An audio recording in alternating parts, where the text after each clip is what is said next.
On termine la paracha de Shemot et on commence une nouvelle paracha qui est Vaïra. Et moi, ce que je veux parler, c'est entre les deux parachiotes, le sujet qu'il s'agit, c'est que Akadosh Baruch Hu, il a envoyé Moshe pour faire sortir le peuple d'Israël d'Égypte. Il est venu, il a transmis tout le message d'Akadosh Baruch Hu, et ils avaient un code. Depuis Yaakov Avinu, ils avaient un code que le jour qu'il y aura quelqu'un qui va venir, qui va leur dire pas code, if code, c'était le code qui était transmis toujours. Yosef, avant de décéder, leur a répété ça. Quand il y a quelqu'un qui va venir, qui va dire pas code, if code, ça veut dire que c'est le moment de la délivrance. Et ça sera lui qui va venir nous délivrer. Alors quand Moshe est arrivé, il leur a dit pas code if code, il leur a transmis les paroles d'Akadosh Baruch Hu. C'est marqué des paroles un petit peu dures. Il dit Velo Shamuel Moshe. Ils n'ont pas entendu, ils n'ont pas reçu le message de Moshe Rabbeinu. Le pasuk qui dit mais Kotser Roar, c'est intéressant, il faut bien comprendre ça. Mais Kotser Roar, parce qu'ils avaient le souffle un petit peu court, parce qu'ils travaillaient dur, ils étaient, d'accord, ou Me'avoda Kashay, à cause du travail qui était tellement dur. Très bien. Alors après qu'il leur a transmis ce message-là, c'est marqué que tout de suite après, Paro, il a augmenté le travail. Il dit, attends, les gens ils pensent qu'ils sont dans des vacances ici, ça va pas. Il leur a augmenté le travail encore beaucoup plus dur. Et quand Moshe, et puis bon, il y avait des Datan Vaviran, c'était des gens qui sont venus se plaindre. C'était des gens, je ne vais pas dire des voyous, mais c'était des gens qui n'étaient pas acceptés. Ils sont venus se plaindre chez Moshe. Moshe, il vient, il dit à Kadosh Baruch Hu, mais pourquoi tu m'as envoyé pour leur faire plus de problèmes? Jusqu'à présent, ils travaillaient tranquillement, plus ou moins, c'était un petit peu tranquille. Et là, Paro, il leur a doublé le travail d'une façon très cruelle et très méchante, très dure. Alors pourquoi tu m'as envoyé? Comme ça, il se plaint devant Akadosh Baruch Hu, il fallait pas m'envoyer, voilà. Et tout d'un coup, il y a la paracha de cette semaine qui arrive, qui s'appelle Vaïra. Et je dis un petit peu grosso modo, Akadosh Baruch Hu lui dit, dommage, sur les Avot, Avraham, Yitzhak et Yaakov, ils n'ont jamais posé de questions. Je les ai envoyés pour faire des messages, ils ont fait, ça marchait pas, d'accord? Ils savaient que le message d'Akadosh Baruch Hu, c'était clair, ça va s'accomplir d'une façon ou d'une autre. Et toi, tu te plains, c'est un petit peu la paracha, le début de la paracha de Vaïra.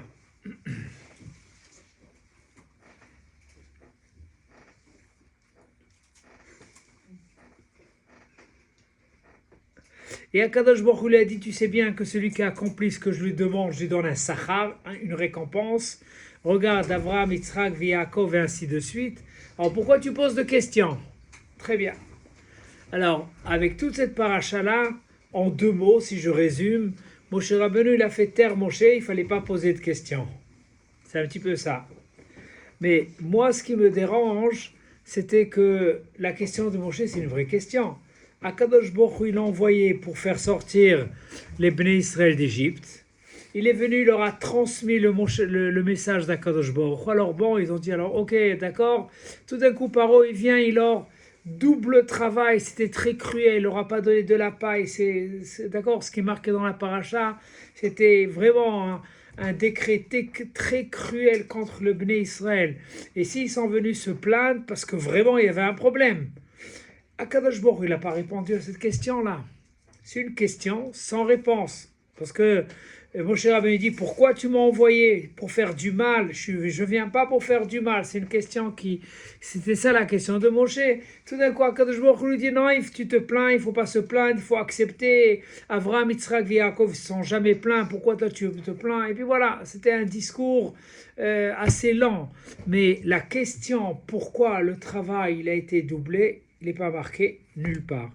Or, c'est vrai qu'il y a plusieurs façons comment répondre, mais écoutez bien, il y a une réponse qui est très forte, et je l'ai trouvée dans le Sforno. Le Sforno, il parle de ça avec quelques codes, on va lire ça tout à l'heure, mais la réponse, elle est très simple.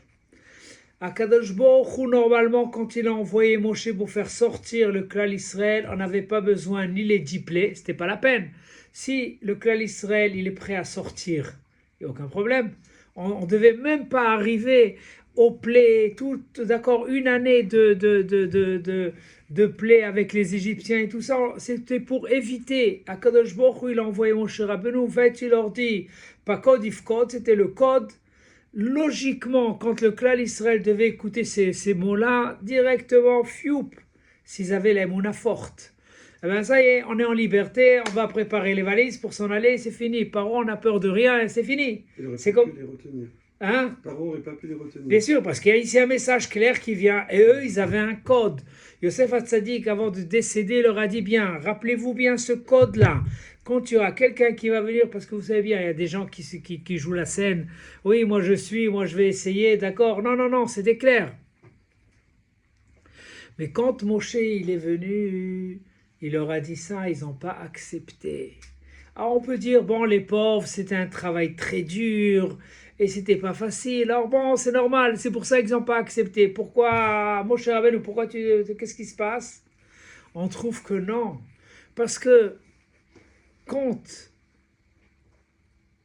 Moshe Rabbeinu leur a dit, directement il devait réagir. Il y a du travail, il n'y a pas de travail. Si quelqu'un vient te dire, monsieur, tu as gagné $1 million, il y a du travail, il n'y a pas du travail, non, qu'est-ce qu'on fait? Ouais, j'arrête tout, donne-moi les... Mais d'accord, avec tout ce qui se passe, ils devaient accepter. Et ils avaient un manque de émouna ou bitachon. Ils avaient un manque de croyance et la croyance totale qu'Akadosh Baruch Hu, il va les délivrer, c'est fini. Et ça, c'est un passage un petit peu difficile. Et le Klal Israël, ils n'avaient pas ce niveau. Pour ça, quand il leur a dit pas Kodifkod, ils ont pris ça à la légère. Oui, non, oui, d'accord. Et puis voilà. C'est vrai qu'ils avaient du travail, mais même s'il y a un travail très dur, Akadosh Baruch Hu, il a envoyé Moshe quand il y a un travail très dur. Comme ça, quand il montre la Emouna c'est la croyance en Akadosh Baruch Hu qui est sûre et dure. Et la bitachon, c'est quoi bitachon? La confiance totale que ça va se passer. S'ils auraient appliqué directement cette Emouna-là, ils devaient normalement être dehors. D'accord? Alors, la réponse à Moshe Rabbeinu, elle était très simple. De quoi tu te plains? Parce que ça, c'était la délivrance. Tout était là, on n'avait plus rien besoin. Le clan Israël, ils n'ont pas accepté. Alors, ça vient aussi par là-haut que Paro, il aura triplé le travail. Alors, quand tripler le travail, et il y a Moshe qui leur dit pas Kodifkot, c'est le moment de réfléchir. Ça a été calculé spécialement pour que les gens y prennent, d'accord, la Emouna et d'accord, comme ça ils prennent conscience des paroles de Moshe qui leur a dit. Et puis avec ça, d'accord, ils vont sortir. Mais le fait que ça ne s'est pas passé de cette façon-là, et regardez bien, je parle du bitachon parce que ça, c'est le seul moyen de sortir des problèmes les plus grands. Et surtout, B'ez Hashem, le jour où vous allez arriver, de trouver un garçon pour se marier et tout ça. Il y a des fois des problèmes, ça, d'accord. Il faut savoir que c'est pas nous qu'on gère, c'est Akadosh Baruch Hu. Si on laisse à Akadosh Baruch Hu la gérance de nos problèmes, alors, Ashlech al Hashem yehafcha, le pasuk qui dit comme ça, David Amelech, il dit, tous tes problèmes, tous tes soucis, jette-les vers Akadosh Baruch Hu. Vehu yichalkelecha, et lui, il va faire tout ce qu'il y a à régler, il va te régler. Si tu as confiance, bitachon. Et ça, c'était le problème que le Klal Israël n'avait pas ce niveau-là. Et c'est pour ça qu'ensuite, ça a entraîné un système de une année entière, quand on verra tout à l'heure, une année entière des makot, première maka, deuxième maka. Alors c'est vrai que Rashi dit, les makot ont été faits que pour le Klal Israël. Comme ça, ils arrivent à la bonne croyance, à la bonne émouna, et là ils vont sortir. Ça veut dire qu'il fallait une année pour leur donner la leçon de bitachon, d'avoir confiance complètement à Kadosh Baruch Hu. Le Sforno dit non, c'était pour deux choses. Un, pour que le Klal Israël, bien sûr, d'accord, la remise à jour de la émouna, qu'elle soit forte, mais en même temps, c'était aussi pour Paro et tous les Égyptiens qui font Teshuvah. C'était envoyé spécialement, comme ça, le Sforno dit. C'était envoyé spécialement, d'accord. La première plaie, c'était le sang, parce que eux, ils se prosternaient au Nilos. Nilos, c'était le Nil, pour eux, c'était un dieu. Et puis pour ça, alors d'abord, Kjouchou, il a frappé le dieu. Après ça, ainsi de suite. Il y a eu toutes sortes de leçons.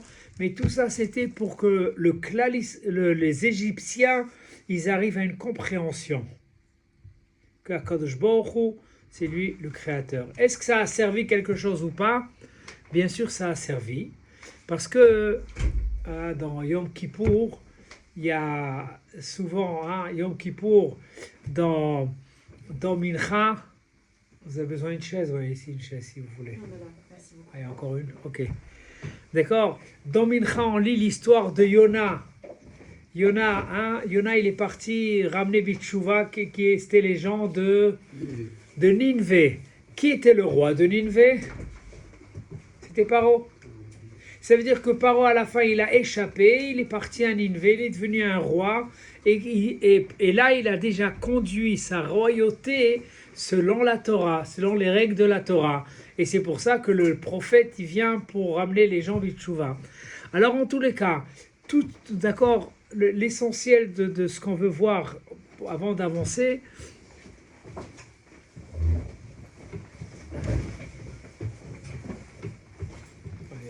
des places, ok. Très bien. Alors, je répète, comme ça on verra les mots sur place. Alors, Akadosh Baruch Hu, il a envoyé Moshe au départ, à la fin de Parashat Vayera. Et après le message de Moshe, le travail, il a doublé, triplé. Ils n'avaient même pas le temps de respirer quoi que ce soit. Ça n'a pas marché. Moshe Rabbeinu, il avait du chagrin. Il dit, attends, pourquoi tu m'as envoyé? Il vient, il se plaint devant Akadosh Baruch Hu. Il se plaint très fort devant Akadosh Baruch Hu. Akadosh lui a dit d'abord, ça c'est déjà une raison que tu vas pas rentrer en Israël. Il faut se plaindre. Akadosh Baruch Hu t'a envoyé avec une mission, tu te plains. Quelqu'un qui a quelque chose qui va pas, il se plaint. Après ce qui se plaint, si même Moshe Rabbeinu il a perdu sa place en Israël, c'est un problème. Alors, premièrement, voilà, c'était Moshe vient, il se plaint devant Akadosh Baruch Hu. Pourquoi il se plaint? Parce que réellement, il est venu, il aura aggravé la situation, c'était beaucoup plus dur. Mais pourquoi Akadosh Baruch Hu il a fait ça? Parce que Akadosh Baruch Hu, c'était le seul système pour le sortir rapidement. Moshe il vient, il leur donne le message. Si eux, ils auraient pris en considération cette parole-là, allez, on se prépare et tout ça, alors il y aurait eu tout de suite la sortie. Et vous savez qu'est-ce qu'on aurait échappé? Parce que réellement, après une année, qui c'est qui est sorti d'Égypte? 1 sur 5. Il y a un deuxième avis, 1 sur 50. Et une troisième avis dans le Midrash qui est 1 sur 500.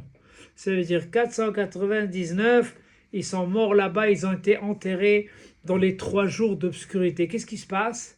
Parce qu'ils n'ont pas atteint le niveau de Emouna. Et ça sera la même histoire, il ne faut pas avoir des doutes, c'est clair. Quand le Mashiach y viendra, ça sera aussi la même histoire. La Gemara et la main, il y aura un d'une ville qui va recevoir le Mashiach, ou bien deux d'une famille. Et c'est quoi cette histoire-là? C'est quoi cette histoire-là? Parce que les gens, c'est un petit peu le problème, comme ce qu'il y a eu aussi en Égypte, ils n'ont pas la émouna forte. Alors quand le Mashiach viendra, les gens qui vont balloter en l'air, monsieur, voilà, tu vas pas venir le voir. Et ça, c'est un problème. Pour ça, c'est un devoir essentiel de se renforcer dans la émouna. Bezrat Hashem, quand le Steipeler, non, Rav Dessler, il dit quelque chose de très fort. Il dit, pourquoi il y a eu cette guerre-là, la guerre mondiale, ça fait mal au cœur de parler de ça. Il dit, c'est très simple, parce qu'on doit arriver à cette émouna-là. Tant qu'on n'est pas arrivé à cette émouna-là, il n'y a rien du tout. Alors c'était un moment terrible, d'accord, avec des xérotes inimaginables. Des xérotes, c'est quoi? C'est des décrets inimaginables. Et ceux qui se sont... D'accord, c'était une façon de remettre la pendule à l'heure avec la émouna de puissance. Et ceux-là, ils sont sortis. Hein? Et ceux qui avaient la émouna à tiers et tout ça, ça veut dire de sortir de tous les problèmes. Akadosh Baruch Hu, il envoie souvent des problèmes pour qu'un homme, il capte ce niveau-là. Et quand il a ce niveau, il a le droit de continuer, parce qu'autrement, il perd sa vie, il n'aura rien du tout. Alors c'est un moment de reprendre à zéro et de remettre la situation. C'est pour ça, dans le cas d'Israël, a souvent des périodes, un petit peu. Et c'est pour ça que ce que je dis aujourd'hui, c'est très très important. Et vous allez voir tout à l'heure encore. Alors je vais vous lire ce que le Sforno il dit. Il dit Velo Shamo el Moshe. Pourquoi ils n'ont pas écouté à Moshe? Lid Bonen, ils n'ont pas réfléchi. Shiftechu Bishuato, qui devait avoir la confiance en Akadosh Baruch Hu. Il fallait que quand Moshe Rabbeinu leur a parlé, directement ça déclenche la Emouna et la confiance en Akadosh Baruch Hu. Et ensuite, ça c'est un niveau qui donne déjà le droit à la délivrance totale. Parce qu'il y a un passage qui dit Vaïchsheveha lo litzdaka, que Akadosh Baruch Hu, quand un homme il arrive à ce niveau, il prend pour Akadosh Baruch Hu, ça c'est la mitzvah la plus grande que tu as, d'accord. Avec ça tu mérites de sortir. Ça veut dire même ceux qui sont morts dans la période d'obscurité, ceux qui sont restés là-bas et ceux que d'accord, il y a tellement d'histoires. Même ceux-là, ils devaient sortir s'ils sont arrivés à ce niveau-là de compréhension. Il y avait une année entière pour leur transmettre ça. Ça n'a pas marché le premier coup, ça devait marcher ensuite. Et il dit Ken, Abraham, c'est un petit peu exactement le niveau d'Abraham. Il y avait des périodes très dures. Et lui, c'est marqué qu'il a pris sa émouna fort. Vaïrchevea loli tzedaka. Ça, c'est déjà une tzedaka. Avec ça, il lui a donné plein de promesses. Avraham Avinu, toutes les promesses, ils sont venues grâce à cette émouna qui était puissante. Il dit, écoutez bien, il termine d'accord, c'est pour cela, l'onit kayem, ça s'est pas accompli de vous donner la terre, de leur donner la terre, parce qu'il y a une promesse qu'ils vont sortir pour leur donner la terre d'Israël. Non, on leur a pas donné la terre. Pourquoi? Parce qu'ils n'avaient pas le niveau de Emouna. On voit que tout tourne autour de ça. Aval, mais il a donné ça aux enfants. Les enfants, ils ont eu, oui, la leçon de Emouna.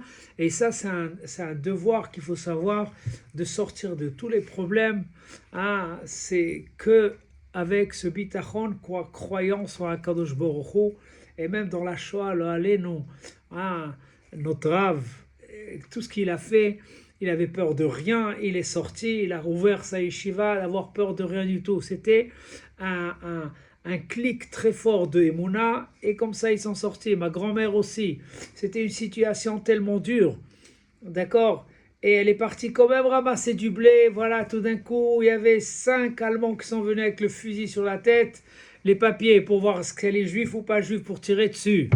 Et tout d'un coup, les goyotes qui étaient à côté, d'accord, non, celle-là, elle fait partie de chez nous. Et puis voilà, comme ça, elle a réussi à passer. Mais ça, parce qu'elle est partie avec une émouna très forte. Quand on a une émouna, on passe toutes les étapes, il n'y a plus aucun problème, il n'y a rien du tout qui bloque. Et ça, c'était le message de Moshe Rabbeinu.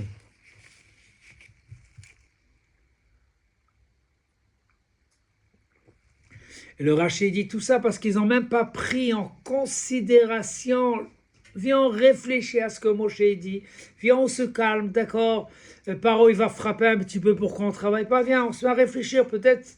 Alors, on attend le Goël. On sait bien qu'il y a quelqu'un qui va venir. On sait le Mashiach. Comme aujourd'hui, on attend le Mashiach. Avant, ils attendaient quelqu'un qui vient avec le code de pas code, if code. Ça, c'était le code. Code. D'accord, c'est un petit peu le code. Alors réfléchissez un petit peu. Non, ils n'ont pas réfléchi. Et c'est pour ça qu'ensuite, il y a eu une année avec des makotes entières pour les remettre la mise à niveau du niveau. Et c'est pour ça que c'est marqué que même le Mashiach, dans la période du Mashiach, celui qui n'aura pas le niveau, il y a un deuxième moyen de les mettre au niveau. Et pour ça, pour éviter tout, voilà. Alors avec ça, on peut expliquer un passage dans la Tfila. Dans la Tfila, on parle des tzadikim et des chassidim, qu'ils ont la confiance en Akadosh Baruch Hu. Ensuite, on dit Vesim chelkeno imahem, mais que nous aussi on a une part avec eux. Pourquoi? Parce qu'on a une confiance en toi. Alors fais-nous qu'on a une part avec ces tzadikim là. D'accord? Alors c'est intéressant, pourquoi on demande qu'on a une part avec eux et pourquoi on parle du bitachon spécial dans tous les tfilotes, on n'a jamais trouvé sur des caractères de personnes. On n'a jamais trouvé d'accord, des qualités de caractère. Seulement ici on parle du bitachon. Pourquoi? Parce que, hein, d'accord, on parle ici des tzadikim qu'ils méritent le maximum. Nous, on n'a pas le niveau. Alors, on demande à Kadosh Baruch Hu, donne-le, qu'on aura un niveau avec eux, même qu'on n'est pas complet dans le bitachon, mais le petit bitachon qu'on a, qu'on soit associé avec ces grands-là, et avec ça, on peut mériter la Géoula. Et ça, c'était la demande, voilà.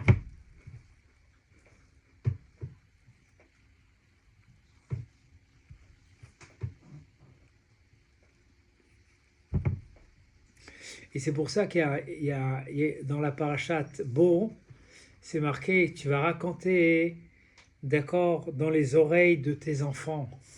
Pourquoi il faut raconter? Tellement il faut raconter, parce que ça c'est une base. Pour passer toutes les étapes, c'est le bitachon. S'il y a le bitachon, ça marche. Et ça c'est important de comprendre et de savoir, d'accord, ce niveau-là. Alors là, Be'ezrat Hashem, on va passer un petit peu dans plusieurs histoires de la Torah et on verra c'est quoi le niveau de Emouna ou Bitachon. On sait bien que Léa, elle a eu un enfant, deux enfants, trois enfants, quatre, cinq, six. Elle a continué tant que, d'après la règle, chacun devait avoir trois et puis avec ça on arrive à 12. Et maximum, d'accord, mais Léa elle a pris le maximum d'enfants et Rachel elle avait rien du tout. Elle vient, elle se plaint à Yaakov. Yaakov, au moins prie, il n'y a pas d'enfant, alors prie. Yaakov dit, c'est pas mes problèmes, c'est ton problème. C'est un petit peu cruel ça. Moi j'ai des enfants, j'ai une femme, mais cette femme-là, qui c'est qui te l'a donnée? C'est Rachel qui a fait. Quand on sait l'histoire, Léa, elle n'était même pas destinée à Yaakov. C'était Rachel qui était destinée à Yaakov. Elle-même, elle a fait un niveau tellement grand de donner la place à sa sœur. Et ensuite, elle a été prise en deuxième chez Yaakov. Mais pour Yaakov, c'était Rachel, sa femme. Il a dit non, c'est ton problème à toi. Elle a passé des années sur des années de prières, sur des prières. Et c'était difficile. Elle ne s'est pas amusée parce qu'elle priait, elle avait une émouna Kadosh Baruch Hu. Venez, on regarde qu'est-ce qu'elle a eu à la fin. Elle a eu deux enfants, ok, c'est Yosef et Binyamin. Mais venez, on voit à quoi elle a mérité. Yosef, on sait bien qu'en sortant d'Égypte, d'accord, on est là, la sortie plus ou moins, jusqu'à la rentrée en Eretz Israël, il y avait plusieurs étapes. Et la Gemara, elle dit qu'il y avait au moins 4 étapes ils ont construit là-bas le Beth Amikdash avant d'arriver au lieu de Yerushalayim. Et Yerushalayim, c'était David Ameler qui a construit. Mais jusqu'à que David Ameler il a investi pour faire ce lieu-là, alors ils sont passés dans plusieurs étapes. Nov, Givon et ainsi de suite, et Shiloh, il y avait plusieurs noms, voilà. La Gemara, elle dit que tout a été construit chez Binyamin. Ça veut dire, même quand c'était temporaire jusqu'à qu'on construit Yerushalayim, toujours ça a été construit que chez Binyamin. Pourquoi Binyamin? Parce que Binyamin, il s'est efforcé de faire le kiboud à son père. Il disait à son père, regarde, tu es vieux, ne prends pas la canne. Pourquoi la canne? Tu m'appelles, je suis là, à n'importe quelle heure, tu m'appelles. Ben Ketefav Shachen. C'est quoi Ketefav Shachen? Entre ses épaules, il y avait la Shrina. C'est quoi la Shrina? Le Kiboud Av, le respect qu'il faisait à son père. Il a dit, n'importe quelle heure, n'importe quel moment, tout ça, je suis toujours là pour t'aider à te prendre. Et ensuite, lui, il a mérité que le Beth Amikdash, à vie, il est toujours chez Binyamin. Et c'est marqué même, l'Imot HaMashiach, ça sera aussi chez Binyamin. Et il y a une autre Gemara qui dit, la de l'avoir, on ne sait pas de quoi ça parle, mais au futur aussi, ça sera aussi dans la part de Binyamin. Alors, venons réfléchir, Binyamin, lui, il est né le jour que sa mère est décédée. Il a grandi comme un orphelin depuis bébé. Et sa mère, elle attendait d'avoir au moins un deuxième enfant. Et voilà que tout d'un coup, elle voit la naissance, tac, elle meurt. Alors, peut-être elle va dire un mot, elle va se plaindre, elle ne sera pas contente. Non, elle a accepté Bessimcha. Cette difficulté-là a donné que la Shrina, elle habite que chez Binyamin, chez personne d'autre. Yosef, lui aussi c'était un enfant. C'est le premier, si on peut dire. La mère, elle avait tellement du chagrin qu'elle priait, qu'elle essayait, tout ce qu'elle faisait, quand on voit dans tout ce qu'elle s'est investie au maximum. Jusqu'à qu'elle ait Yosef. Yosef, c'était lui qui a porté le clan Israël en Égypte. Il leur a préparé tout le galout, toute la situation du galout de A à Z. Et il avait 2 enfants. Ces 2 enfants, ils sont devenus des tribus. Parce que personne n'a eu ça. Il n'y avait pas des enfants de Yaakov que d'accord, les petits-enfants, ils deviennent shvatim. Il n'y avait pas une chose pareille. Mais Yosef, il a mérité à ça. Tout ça, c'est parce que Rachel, elle a peiné dur, travaillé dur. Yosef, il a été vendu comme un esclave. Il est passé d'une ville à ça qui est arrivé. Ensuite en prison 10 ans. Il était en Égypte 10 ans. Mais tout ça, il a appris de remercier Akadosh Baruch Hu et toujours été rayonnant, comme ça le passage qui dit, avec une simcha, Akadosh Baruch Hu gère, tout ce qu'il veut de moi, j'accepte. Mais Akadosh Baruch Hu lui a envoyé une période un petit peu difficile pour qu'il apprenne à rester un bon juif, même en Égypte. Et lui, il a passé ce bain-là, d'accord, et ensuite il a transmis au clan Israël, regardez bien, vous voulez être tranquille en Égypte, faites comme ce que j'ai fait moi. Il leur a dit ça. Pour ça, il y a un Rashi qui dit qu'il leur a dit ces paroles-là, faites comme ce que j'ai fait. C'est pas la peine de se mélanger avec les gens, vous pouvez rester tel que vous voulez, avec Akadosh Baruch Hu, le bitachon, le bon Dieu, il est avec vous. Ne vous quittez, d'accord. Ils étaient en Égypte. Combien de temps ils devaient travailler réellement? 400 ans. Et ils sont restés en Égypte seulement 212 ans. Et combien de temps réellement ils ont travaillé comme esclaves? 80 ans. Et comment ça a commencé le travail? Paro, il a commencé à travailler, il demande aux Juifs, vous voulez m'aider? Je vous donne un petit peu de salaire, un peu d'argent. Pourquoi pas, on peut gagner un peu d'argent, on va aller l'aider. Et ensuite, il les a forcés à travailler. Ça, c'est comme ça que ça a commencé l'histoire. Chevet Lévi, eux, ils étaient au Beth Midrash, nous, pas de travail, on reste là-bas pour apprendre. On se mêle de rien du tout. On a le livre pour apprendre la Torah, ça suffit. Eux, ils étaient en liberté totale en Égypte. Attends, et Paro, il ne s'est pas posé de questions. Attends, tu fais travailler ici 11 tribus, tu es ici encore un autre tribu, alors fais-les travailler. C'est quoi, qui s'amusent ces gens-là? Non, il les a laissés tranquilles, sans aucun problème. Et toute la Géoula, elle est venue de ces gens-là. Quand un homme, il a bitachon, il ne rentre pas dans le système de Paro, il devait être à l'extérieur du système de Paro. Et automatiquement, les 400 ans, parce que réellement, ils ont travaillé que 80 ans, le reste du temps, qu'est-ce qui s'est passé? Ils se sont amusés, ils n'ont pas travaillé. Et c'est quand même un galoute. Quand par exemple, nous aujourd'hui, on est en galoute, on peut on peut passer des moments difficiles, on peut faire la belle vie, on peut s'amuser. Et c'est quoi la différence? C'est la émouna et le bitachon. Ça, c'est la différence. Si on a confiance en Akadosh Baruch Hu, il n'y a aucun problème. Alors ça, c'est par rapport, c'est intéressant, le travail de Rachel, tout ce que le travail, elle a d'accord. Pour vous servir, hein, soyez... Pourquoi vous ne prenez pas?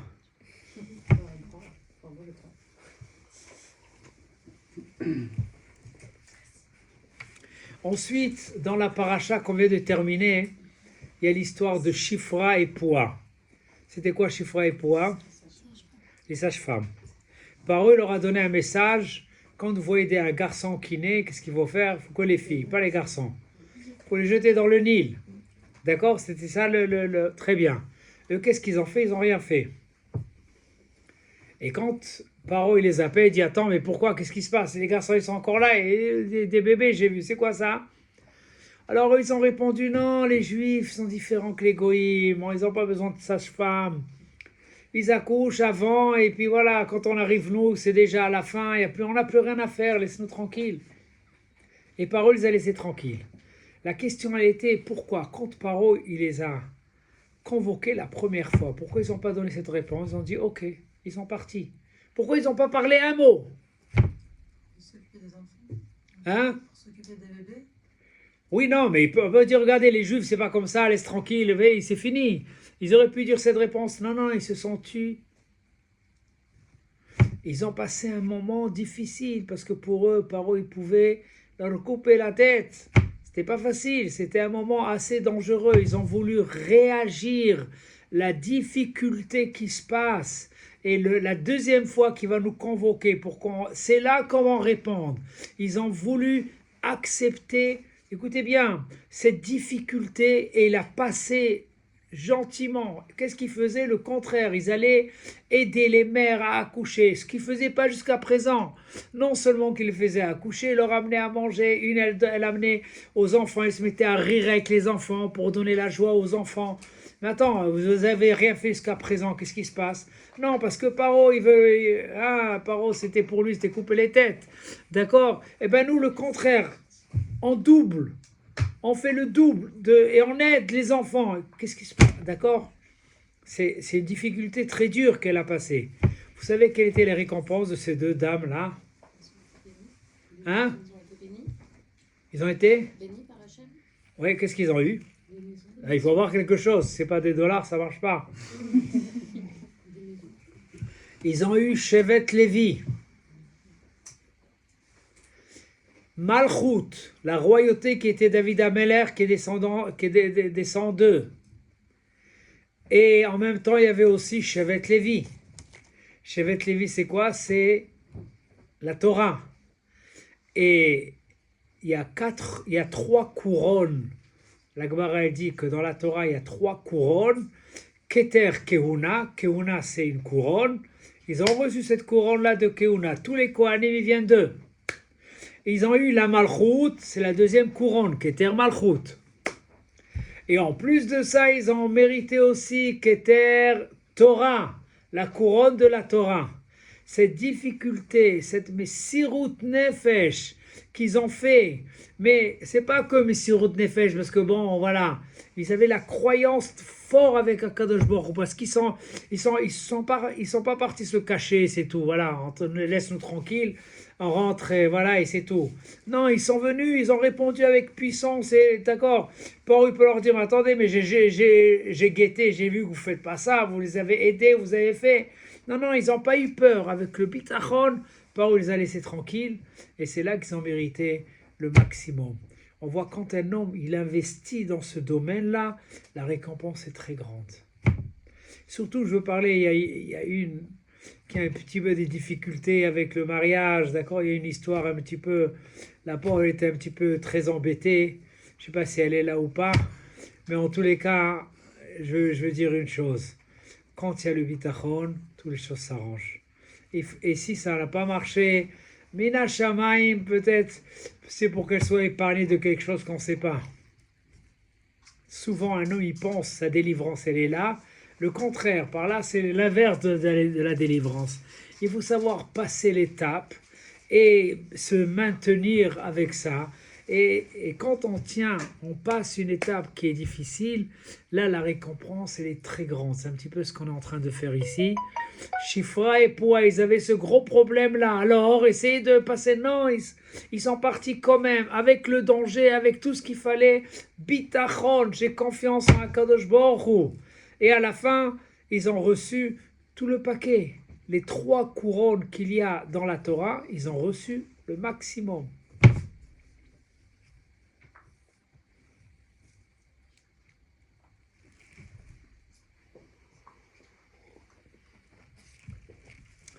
Alors, il y a une histoire que ceux qui ne comprennent pas le sujet, ils expliquent ça différemment. On continue encore? Oui. Si vous avez faim, pourquoi pas? Non? Alors, on sait bien l'histoire de David avec Bathsheba. Bathsheba, c'était une femme qui était la femme de Uriah. Et la règle avant, elle était comme ça, pour que la femme ne souffre pas, hein, comme ce qu'il y a aujourd'hui en Eretz Israël, ceux qui vont dans les guerres, ou bien ceux qui ont été pris par des Arabes qui ne reviennent pas, la femme elle reste bloquée des années. Et pour éviter tout ce chagrin-là, de faire un chagrin à l'autre, tout le monde divorçait leur femme avant d'aller à la guerre, Quand il revenait, il le reprenait. C'était comme ça le système automatiquement, voilà. Et c'est marqué que David Amelech, il a vu Bathsheba, c'est la femme de Uriah. Mais Uriah, il a divorcé, d'accord? C'était divorcé. Il a vu et il était avec elle. D'accord? Il était avec elle. Tout d'un coup, le prophète, il vient, il lui dit, tu as pris la femme de quelqu'un d'autre, tu es condamné à des paroles très, très, très dures. Et la Gemara, elle dit que lui, il a vu, parce qu'il avait dit au Ruach HaKodesh, c'est pas comme nous, quand on entend les informations, qu'est-ce qui s'est passé, et puis il se moque de nous, c'est pas vrai.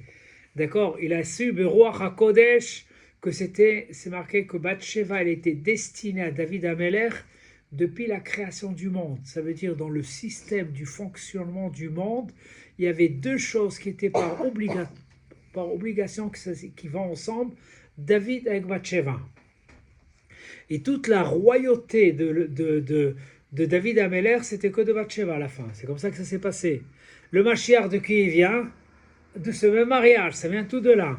Seulement la Gemara, elle dit, il devait prendre un petit peu après, il devait attendre un petit peu. Et Akadosh Baruch Hu, il aurait délivré déjà cette femme-là, il l'aurait pris. Mais pour lui, c'était déjà logiquement, elle est divorcée. Hein? Et il avait le droit. Ok. Alors, Nathan Hanavi vient et lui dit, même que, d'accord, c'est pas une faute si grave, si on peut dire, il lui a dit des paroles très dures, très sévères. David Amelech, il s'est engagé 6 mois, il était Metzora, lépreux, pour avoir un pardon sur ce qu'il a fait. D'accord? Et ensuite, il avait plusieurs femmes, parce qu'un roi, il peut se marier combien de femmes? 18. Très bien. Or, il avait un enfant d'une femme, tout d'un coup, qui est tombé malade, et qui est mort, et lui, il a tellement prié pour qu'il guérisse cet enfant-là, mais à la fin, il est mort.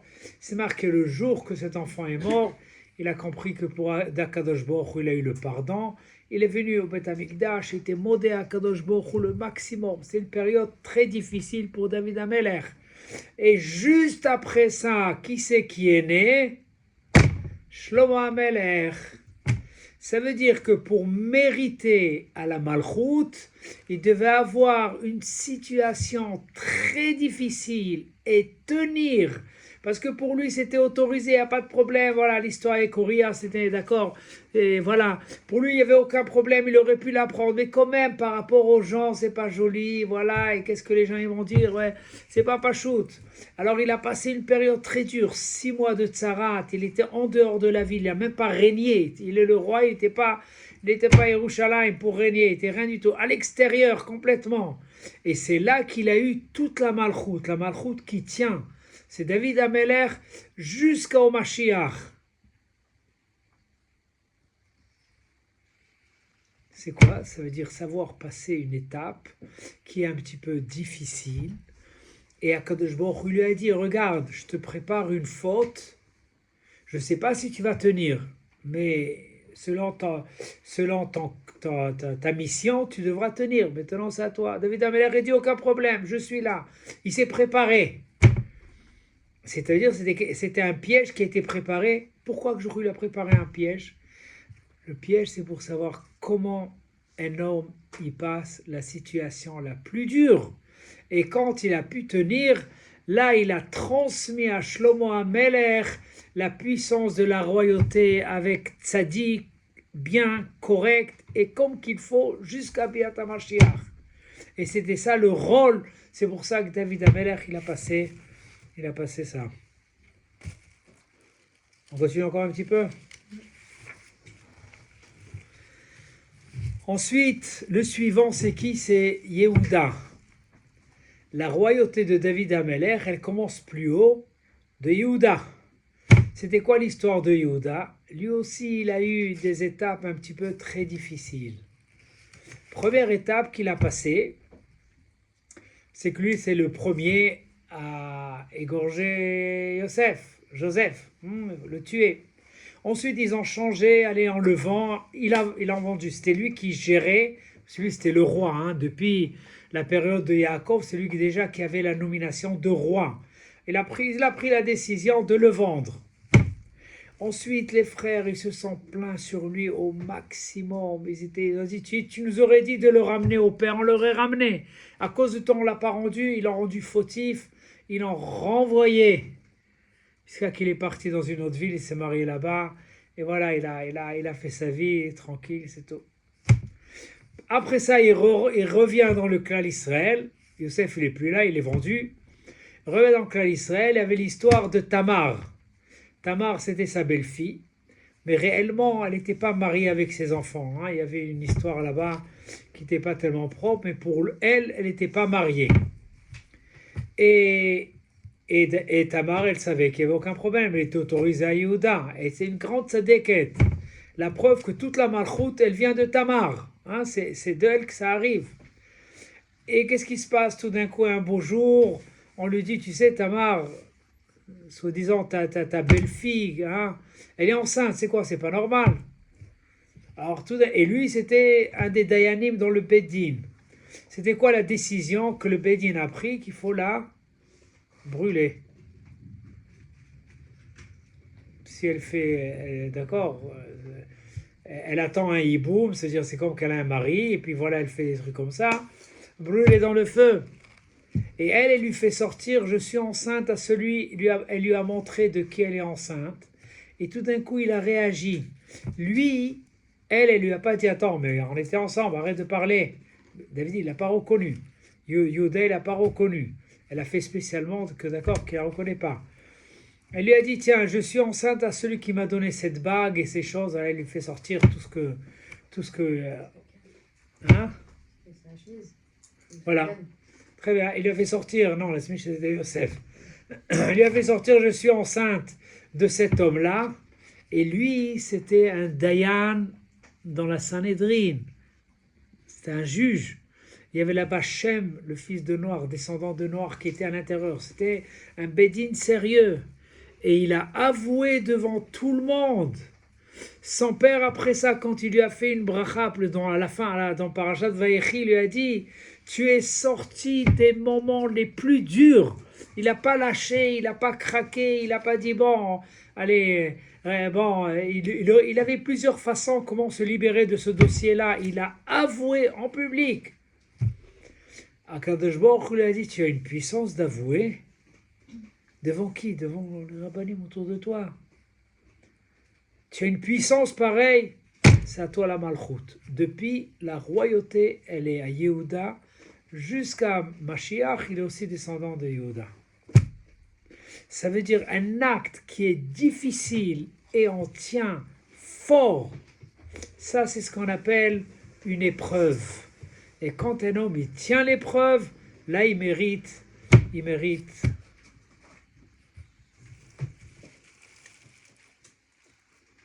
Je crois que ça y est. Ouais. Bon, très bien. Je termine. Je termine avec l'histoire de Moshe. Ça, c'est une histoire que... Arrête Moshe, il a été renvoyé de l'Égypte. À quel âge? 17 ans. 16 ans, il a été renvoyé d'Égypte. Où il était jusqu'au jour qu'il est revenu en Égypte à l'âge de 80 ans. Où il était toute cette période-là? Non. Couches. Non, ils ne vendaient pas des couches. Pourquoi vous pensez qu'ils vendaient des couches? Non. Alors lui, quand il est sorti, il n'avait pas où aller. Paro, il a voulu le tuer parce que lui, il a sauvé un juif des mains du goy et tout ça. Paro, il a fait un décret pour le tuer, il devait se sauver. Un jeune garçon qui se sauve, il va aller. À droite, à gauche, à droite, il est arrivé dans la ville de Couche. Et juste le jour qu'il est arrivé là-bas, le roi, il est mort. Et il y avait sa veuve, elle était encore très jeune. Alors les gens, ils ont dit, voilà, quelqu'un de très intelligent. Comment il s'appelle? Moïse. Il y a tellement des noms à Moïse, mon Shishko, comme ça on l'appelait. Et alors voilà, il va se marier avec elle. Il a dit, non, moi je ne me marie pas. Il a dit, ok, les choses vont venir automatiquement. Quand il est dans le palais, ils lui ont donné royauté, tout ça. Il a eu le maximum de 40 ans, il était roi sur ce pays-là. Et cette dame-là, elle attendait que peut-être le moment arrive. Mais elle ne pouvait pas parler. Parce que là-bas, ceux qui parlent, quand les choses n'allaient pas, c'était un petit peu coupé la tête. Elle avait un petit peu peur. Elle s'est tue 40 ans. Jusqu'à que tout d'un coup, il y a eu un proche de la famille qui rentre à l'intérieur. Et là, elle a dévoilé que Paro, que Moshe Rabbeinu ne s'est jamais marié avec elle. Et là, ils ont voulu lui couper la tête. Ah, ça, comme ça marchait ça. Hein? Et lui, il n'avait pas le choix, il s'est sauvé, il est parti à Midian. Mais à Midian, c'est pas encore terminé. Quand il est arrivé chez Yitro, il a senti qu'il y a quelque chose qui ne va pas tellement avec lui. Il a mis en tôle 10 ans. Et comme ça, il est arrivé, ensuite, il s'est marié avec, après ça, Yitro. Il a compris qu'il a mal fait, tout ça. Bon, il a donné sa fille et il s'est marié